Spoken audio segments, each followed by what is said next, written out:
Welcome to the Nerd Party. Maximum warp. Punch it. Punch it. Punch it, Bishop! Punch it. Punch that shit! Let's punch it.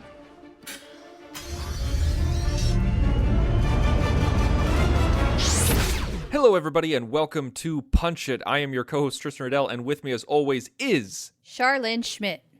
This is a part 2 of a previous episode, episode 43, Proper Send-Off, which was us rewriting Star Trek Nemesis. We laid down the foundation of what we're going to talk about today. I love doing part 2s because they're so much more involved and detailed. But before we get into that, how are you doing? I'm all right. I only have one question for you, though. What's that? Lay it on me. Did you see it? Did you see it? Did you see it? Did you see it?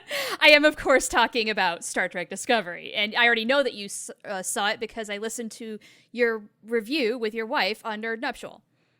Well, thank you so much for the plug. Yes, we saw it and we reviewed it on Nerd Nuptial, which you guys can check out at thenerdputty.com/nerdnuptial.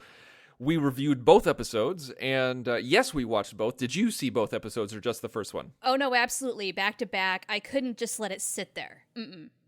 Now, did you sign up for the commercial-free option or the free trial? Oh, I'm cheap, and I went for the trial with limited commercials. I don't care too much if it takes a minute out of my life. I can check my email. I can get up and maybe get a snack, or if I've had a snack, put the dishes into the dishwasher. I mean, there's ways I can utilize that time. It's not that big of a deal.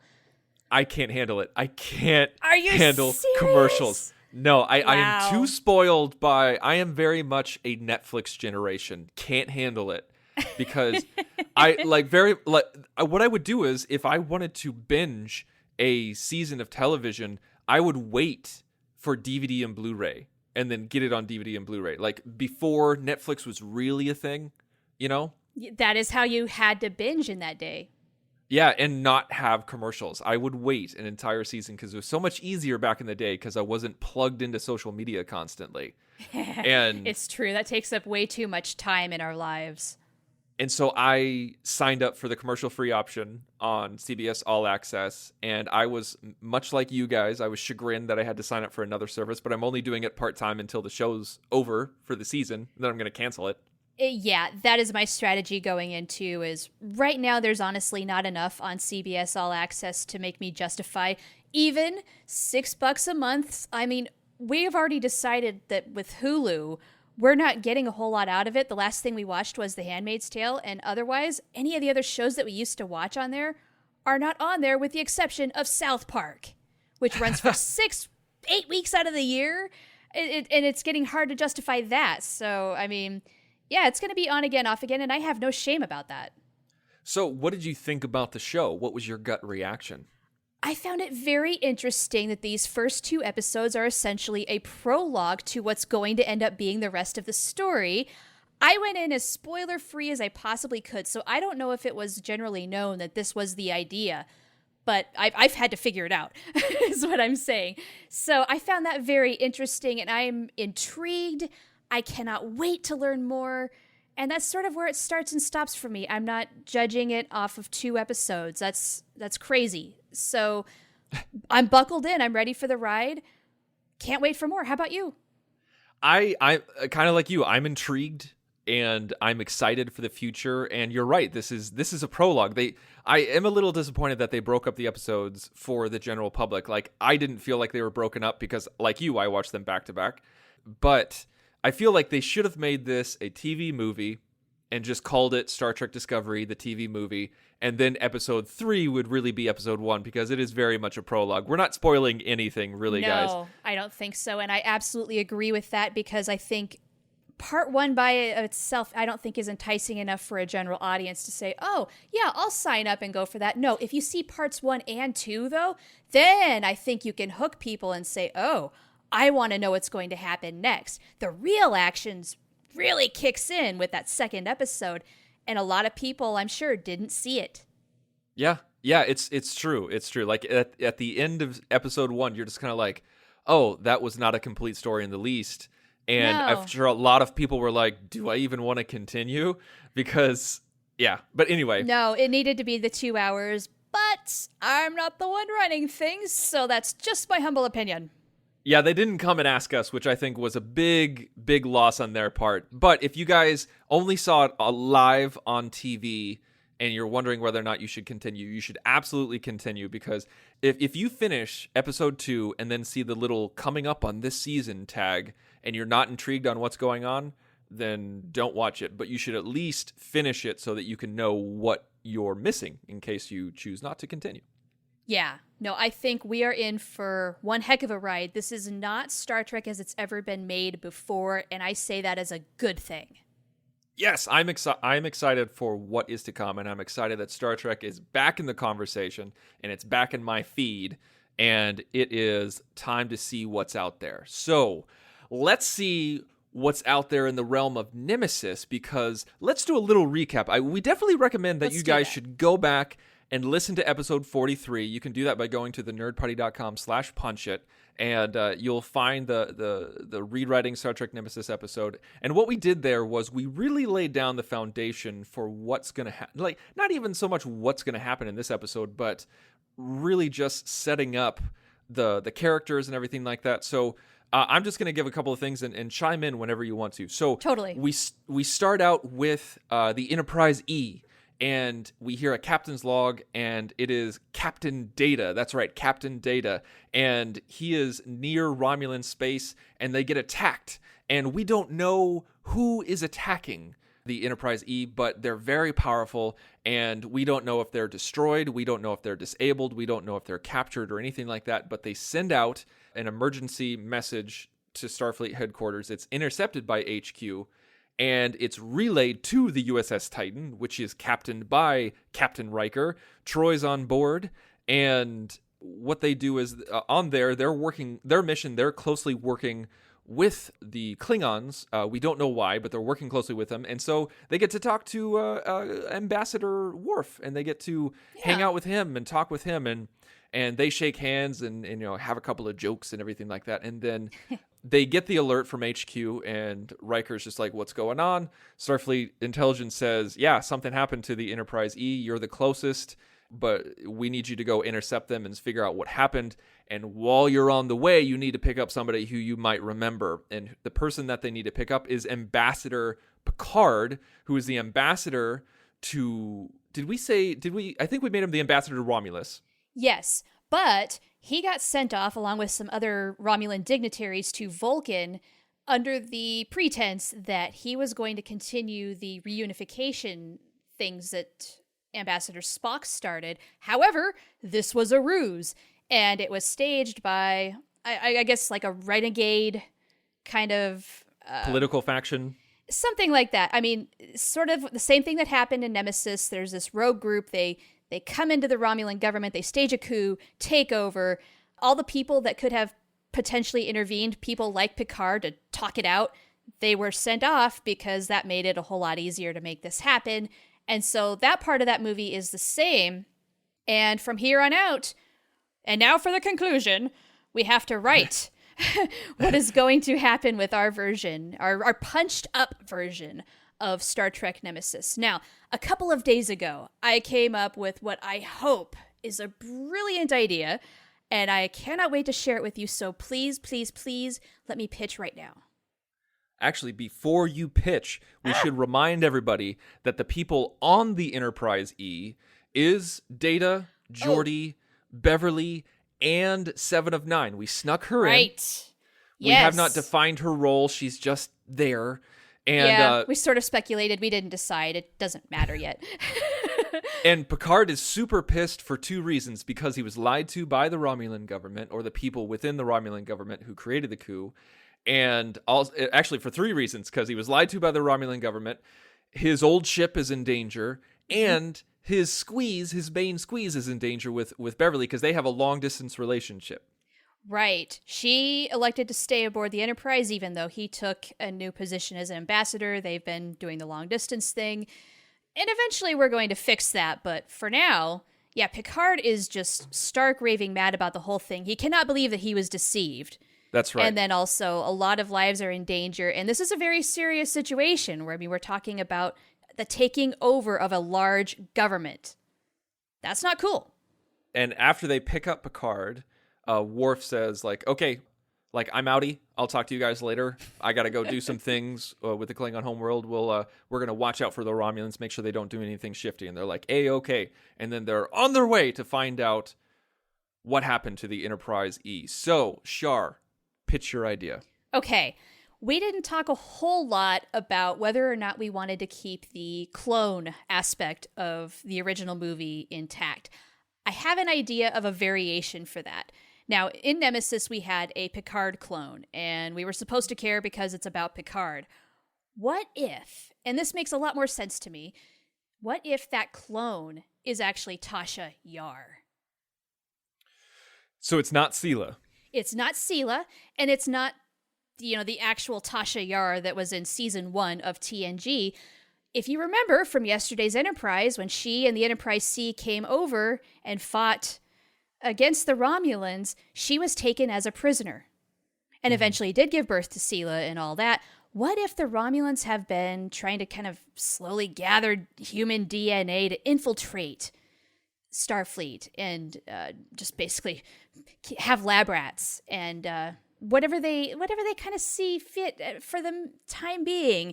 They have some DNA, and maybe that she was a part of a cloning project. Now, this, I think, works for a few reasons. One, when it's revealed, this can really heavily impact Data, because he and Tasha had a little thing. They had a special relationship. It also makes a little more sense just because we don't know how they got Picard's DNA, and of course you could explain that away, but this actually has a kind of a logical avenue on the timeline. But then also, this has a little more to do with Trek lore, and it's a Tasha Yar. We want to trust her, we want to like her, but is she really the enemy or isn't she? I feel like I love the idea of having Denise Crosby come back, but That too. I feel like that's just too many Yars out there because like It's true. Like, that's what happens when you screw with the timeline, man. like we have a Tasha Yar who died in the Prime timeline. We have a Tasha Yar alternate timeline who transported into the real timeline, died in 2344, and then her daughter came about after the year 2366, like 2367 or 68 or something like that, and then terrorizes the crew with Unification. And then now we're going to have a clone of Tasha Yar. That's 4 Yars. Well, girl gets around. Okay. I'm trying to, like, I love the idea. What if, you can say, no, this is completely stupid. Okay. What if your idea is absolutely the same, except it's not a clone, it's an old Yar, and she never really died, and she's been brainwashed? Ooh, now that might actually make it a little bit better if it is a quote-unquote real Tasha Yar. So, like, she's real Tasha Yar, so she would be in her 70s or 80s, and we know that Older, yeah. people in their 70s and 80s in the 24th century look like they're basically in their 50s and 60s. 80 is the new 50, for sure. Right, so we could use present-day Denise Crosby. Yeah, no problem. And just say she's 75 or something like that. Right. Yeah, it totally works. And so, like, say that she's brainwashed, say that she's a little scarred or anything like that, and people, like, right when it's revealed that it's her, people are like, oh, crap, it's Sela again. God dang it. That would make another nice little kind of question within the audience's mind. Yeah, who is this really?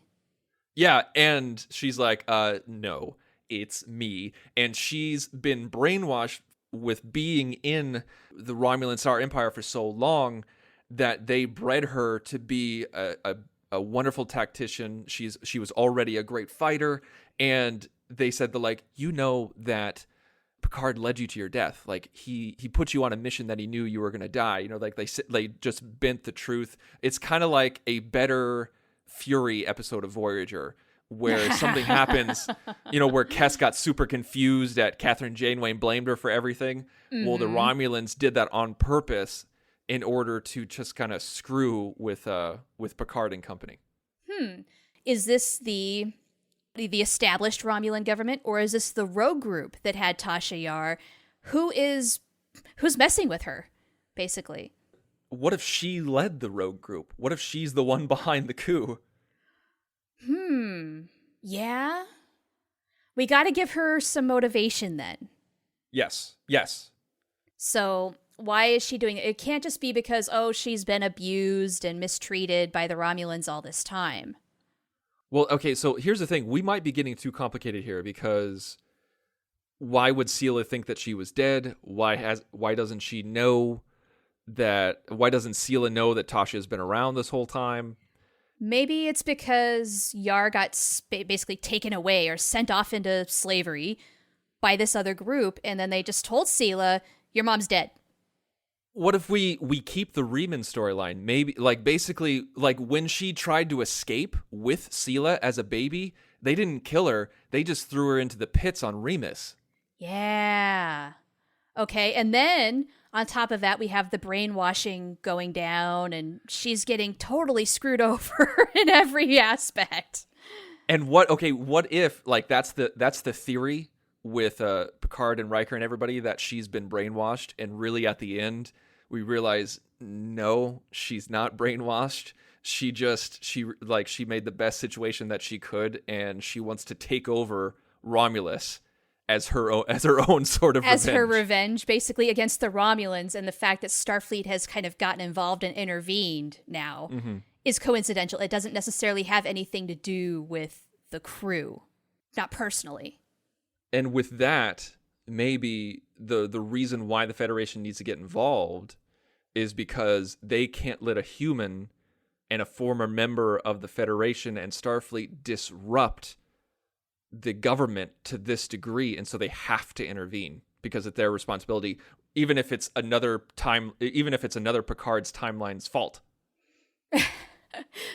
True. Although, I mean, I don't know. Is Picard that responsible? He just granted permission. But anyway, that's a side note. But he has no memory of that either. That's true, because it's an alternate Picard. That's part of the argument where he's just like, well, I never did that. And they make that argument of, like, well, if you were in that war situation like your counterpart was, you would have made that decision. Yeah, exactly. Which keeps the Nemesis theme going back and forth of, if you lived my life, you would have done the same thing. Right. Now, do we want to include some other humanoids, possibly, because as potential fellow prisoners from the Enterprise C, do we have prisoners of war working with her? And maybe, I mean, that actually gives a little bit of fuel then for Starfleet to get involved, because then it's not just her, it's several others. That, almost kind of like a Khan type situation where it's Khan and his crew, and they wreak havoc, and when they were all prisoners together and basically living the lives of slaves on Remus, they sort of banded together and became their own monster.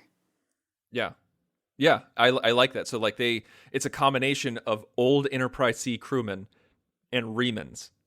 Yeah. And they take over, they are pissed and take over the Romulan government. And maybe it all started to just get free. That's all that they wanted. But then once they got free, they're like, no, we want more. We want to take over the government. Yeah. And they're like, and maybe one person is just like, yeah, we can take over the government and then usher in an era of peace by entering the Federation. But once they get that taste of power, they're like, no, screw this. Right. Then they get greedy, and then it all goes straight to hell. This is the Federation that didn't think to find prisoners of war or prisoners of a battle. Why did they not go after her and try and find us? Yeah. So maybe there's a little bit of fuel there for resentment and wanting revenge on Starfleet and all that.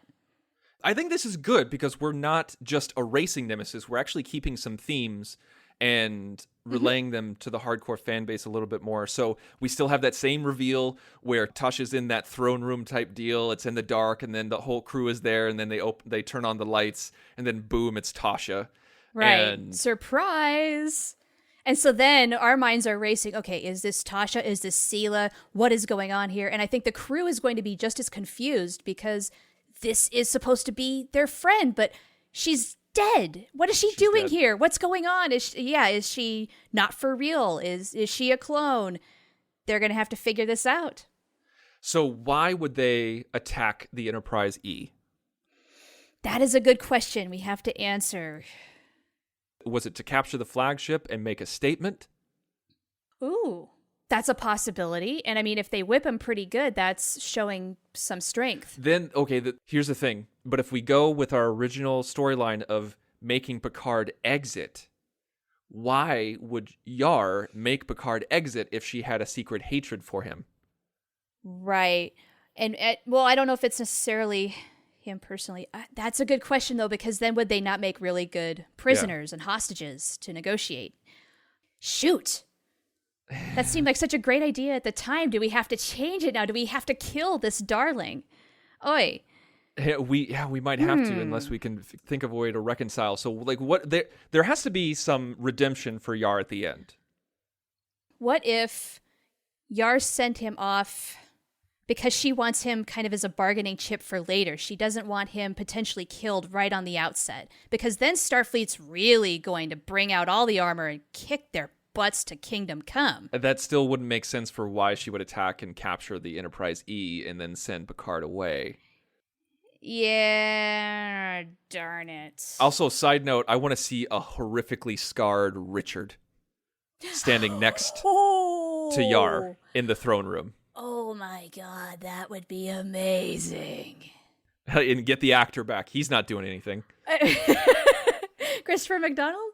He's done some things, but maybe not lately. I haven't looked at his IMDb. He's an actor who constantly works. I shouldn't say that. He hasn't done anything high profile lately, is what I'm saying. Oh, okay. So, well, then let's get him to sign on to do a freaking movie.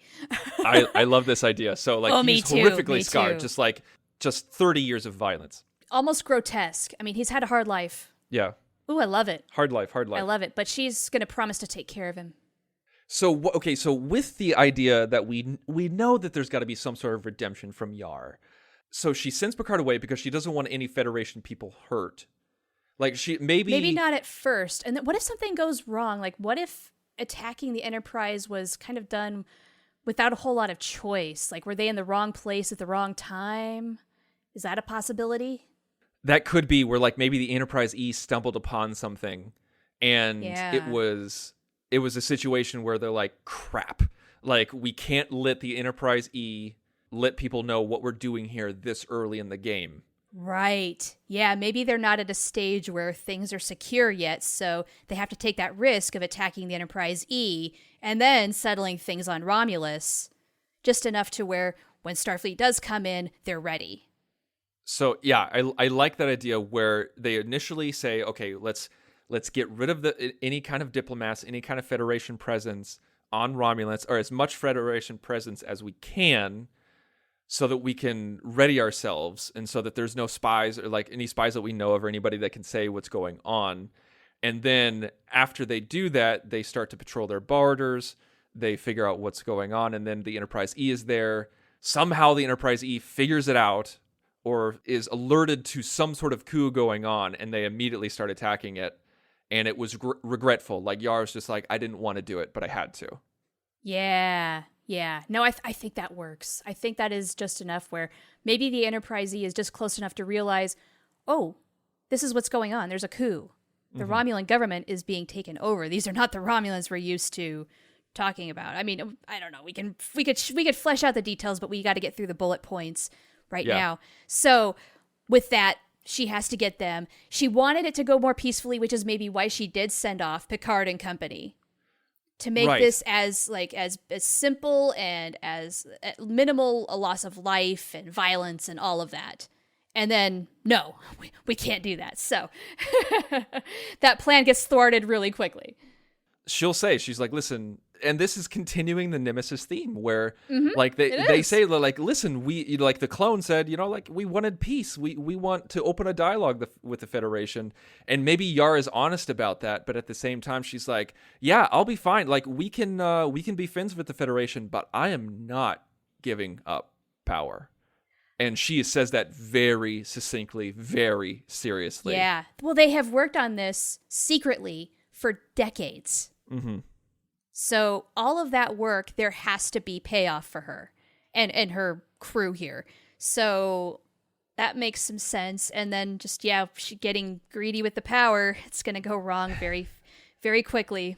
Now, there has to be, in this current movie culture that we're in, there has to be a larger threat than just a sense of responsibility from the Federation.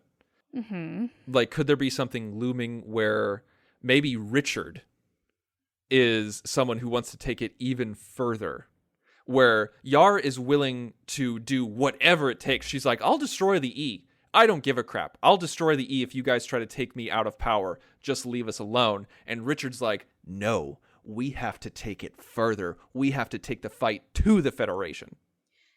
What if Yar, as the main leader, she is a lot more rational and calm about the whole thing because she has to be the brains of the operation and see all the sides to make everything work? What if Richard, over years and years of abuse and just generally being not well treated, and maybe he's had some experimentation going on him, maybe his head's not so right anymore, what if he's a real hothead and is very quick to violence, and he's the one who just, let's kill everything, we are free.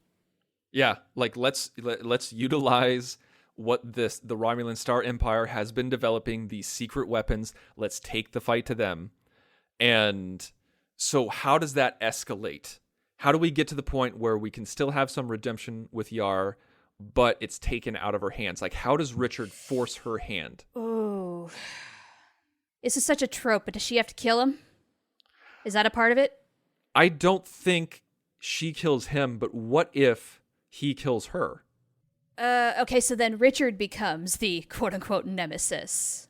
Like, we start to see, like, it's towards the end, and we start to see some sort of redemption with Yar. I keep saying it, but and I'm sorry to repeat myself, but we have that connection where maybe she starts coming around. She has a couple of personal meetings with Picard, with Data, because let's say that, like, she releases the Enterprise E, she releases the crew. We haven't addressed that yet because the damage is done. Federation is aware of what's going on, so they can release the crew. Or do we want them to be hostages? Is that a power play they can use? Oh, yeah, that could be. Because really, why are they going to let them go? So, actually, what if there's a little scene where maybe Richard is about to kill her, and Data steps in, saves the day? Action sequence. Is Data sympathizing with Yar at this point? Like, maybe we're led to believe, okay, she's not so great, but he's even worse, and so it's a good thing to play with our emotions a little bit, that she gets to remain in power just a little bit more. Or no? Well, no. I'm thinking. My silence is not rejection. Okay. I'm also thinking we need to get our crew into this movie a little bit more. It is supposed to be them. It's supposed to be them as the heroes. Yeah, I think really we're just kind of like, we're laying out the motivation, we're laying out the possibilities. Like, well, yeah, we have to. The rest I think can absolutely be filled in by the imagination and also just the structure of what movies are. But I think I like that idea. Like, okay, I like the idea of keeping the Enterprise E hostage, where Yar and Richard are like, no, we're keeping the Enterprise E so that until the Federation agrees and signs a peace accord that they let us go. And Picard's like, we can't sign a peace accord while you have our people hostage. That's not how peace works. Right. And also, you stage a coup on a government, and we are not dealing with you as the people in power. Like, we don't recognize this government. You're not, right. Like, you are Federation citizens. You have no right to this and everything like that. And so I like the idea of where Richard tells Yar, let's just destroy the Enterprise E. Think about that symbol of superiority where the new Romulan Star Empire destroys the Federation flagship, and that we're a power to be reckoned with once again. And Yar's like, no, that's too far. Let's just tell them to leave us alone. And that's the quibble back and forth. Yeah, I like that. That's a good argument for Richard to have, to show off supremacy. Yeah. And so maybe it gets to the point where I feel like Yar needs to die, like, for realsies. Like, This could be her third and final time of dying. Are you sure? Is 3 really the charm when it comes to death? I don't know. I'm just wondering, at what point do we kill her off? Because she's supposed to be the antagonist. Yes, she is the antagonist, but I feel like it's common in movies where the power behind the antagonist, the power behind the throne, is really the big threat. Where you might be able to, like, there's so many times in our history where governments don't assassinate a dictator because they know that whoever takes their place is going to be worse. It's true. So what if we're in that type of situation? And that's what you're going to get with Richard. Yeah. For sure. Because you can at least talk with Tasha. Now, Richard, no, it's just going to be full-on action, pew, pew, pew, firefight until everybody's dead. And that's, we have all the diplomacy in the middle. So we get the courtroom drama, we get the diplomacy in the middle that all the hardcore fans want. Then we have the big pew, pew, pew at the end where Yar's death triggers that. Right. Then everybody kind of knows there is no reasoning. Right. With this guy, with these people anymore. They have to be taken out. There was reasoning with Yar. There is no reasoning with Richard. And Data takes it as a personal vendetta to take Richard down for obvious reasons. Yeah, he's got to avenge Tasha. Yeah. And even though she was doing the wrong thing for what she thought were the right reasons. Right. And so do we kill off Data at the end like they did in Nemesis? I really don't want to. The thing is without B4 there as that fail-safe so that he doesn't have to really die, it would have more impact if, yes, he really does die and stays dead. I like the idea of Data actually dying legit, no before, no backup. Data is dead, and the Enterprise... Sacrifices his life for Yar? Yeah, and I say that Enterprise E is destroyed, and Data goes down with the ship, and... they somehow make. Okay. Let me finish, and you can totally say no. Okay. You can totally say no. Okay. Data sacrifices the Enterprise E as well as himself, but gets the entire crew over to the USS Titan. And like at the end of the movie, those who want to stay can stay, and we find out that the USS Titan is the new flagship of the Federation. Well, until they build another Enterprise. Maybe, of course. maybe not. We don't know. We don't know if we don't know if the Enterprise continues this flagship because the Enterprise E is gone, and the USS Titan now with Captain Riker, and the best of the best still on the Titan, is the new flagship, a Prometheus class vessel. Yeah. Okay. One gripe I did have with Nemesis was, okay, not only do you have a character death, but you're also basically going to destroy the ship too. It just feels like it's too much, especially with such a freaking new ship. I mean, the D got killed off only just a couple of movies ago, and the E is going to have that short of a life, really just for dramatic effect. I don't want to kill off the E. Okay. Can we can we trash her? Absolutely. They can rebuild her, but I don't want her gone. Okay. All right. I feel like the fans would be pissed too. Just because it feels like too much, and the movies always go to this well.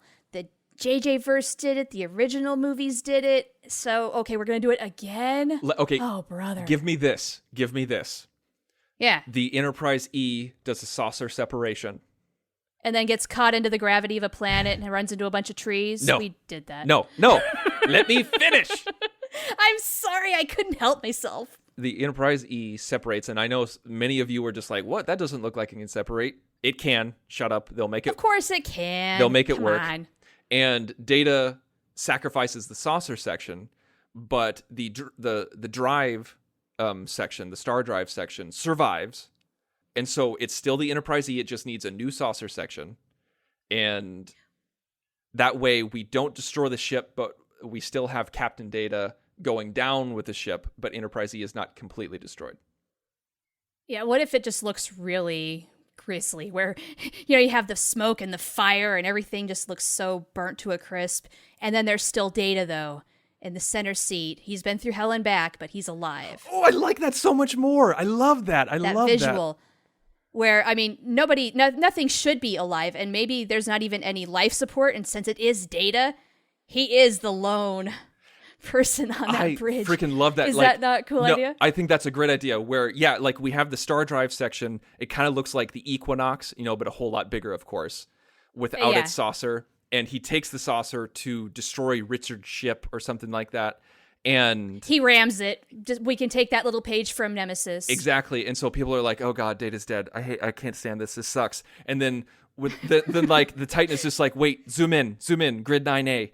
And then we see Data, and he has one arm missing, one leg missing, and I love it. But he's sitting in the captain's chair, and maybe he does one little shirt tuck in space.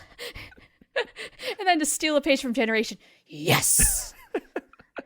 I love the Picard shirt tuck in the vacuum of space with his one good arm, so we know that he's alive. That would be fantastic. He still has his dignity. Yep. So I love that. Okay, that would be cool. 1,000 times more. That would be really cool. I love that 1,000 times more.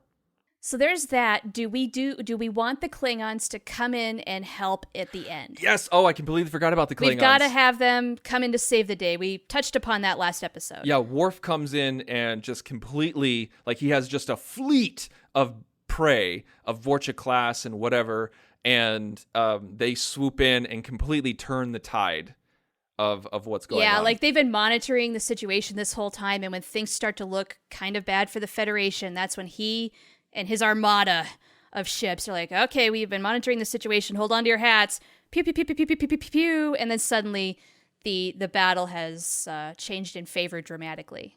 The Klingons are working with the Federation, with the real Romulan government to save everybody. Maybe we'll work together now and live in peace. Yes, there's that huge hope at the end where Picard stays behind and he says, he's like, I know good, loyal Romulans who want to rebuild a new star empire, one that is not isolationist, one that is open to working with the Federation, working with the Klingon Empire, and unifying the Alpha Quadrant, especially in a post-Dominion War scenario. And the Klingons are like, you know what? Bygones can be bygones. It's going to be a hard road ahead. It's not going to be perfect, but if you're willing to start over, so are we.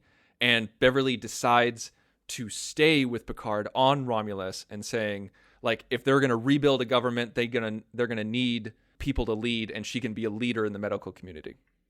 Oh, I love it. I love it. Yeah, I mean, they're going to need, especially immediately, they're going to need people to regain health and perform surgeries. I mean, I'm sure there's a lot of damaged people out there, but I love it because that's kind of like the perfect example of this is what happens when we work together. Wouldn't it be great if we could do this more? Yes. What could happen if we continue to do this? And Picard, the perfect person to build, to help build. And while Data gets patched up and he takes what's left of the Enterprise E home for like they say, like, oh, they're not only going to give us a new saucer section, they're going to give us a refit. Nice. Might as well while they're at it. A sovereign refit. I love that idea. And I love the idea of it looking a little different, a little edgier, that kind of thing. Right. Where you can tell just from looking at it, it's been upgraded. Yeah. And I love it. And Riker says is like, okay, well, the Titan is here. We can help protect Romulus, from whatever threat comes while you guys rebuild. And Worf says, and the Empire will as well. Unification. I love it. So, okay, do we have the bullet points now, the big bullet points for this movie overall? I think so. We do. Yeah, I think we do. Like, some people might not like the idea of us bringing back the real Yar and the real Yar, quote unquote, betraying the Federation, betraying her crew. But there is redemption. There's that turn at the end where she's like, where she gives in, where she goes, you know what? You're right. We don't belong here. Let's try to do this. Let's try to do that. Peace, peace, peace. And Richard's like, no, stabby, stabby, stab. I like it. Because even after all that Yara had been through, she was still that quote-unquote good, prime example of a Starfleet officer. So there was a part of that, I think, that never fully left her. And so we'll see that come out, and then Richard has to be the tyrant, and yep, he has to be the bad guy because he can't handle abuse. Right. Whereas she could. Okay, well, that's it, folks. Woo! thank you so much for listening. We hope you enjoyed it, and let us know what you think. Let us know, did we completely miss the mark? Did you hate our Nemesis rewrite, or did you absolutely love it? Or were you someplace in between? What you can do is you can write us by going to thenerdparty.com/contact, select Punch It from the drop-down menu, and you'll fill out the form. That'll send us an email. You can also find us on Twitter at Join Nerd Party. You can find us on Facebook at facebook.com/thenerdparty. Shara, where can we find you online? You can find me, aside from being on this podcast, on the Twitter machine, and my handle is Oh the Profanity. Mine is at the Insane Robin. And please, everyone, if you like our stuff, if you like our show, if you like us, please go to iTunes and give us a review. If you give us a 5-star review, we'll mention you on the show.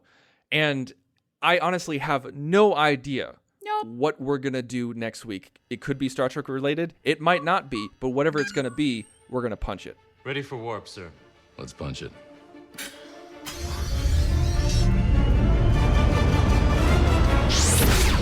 Join the revolution. Join the Nerd Party.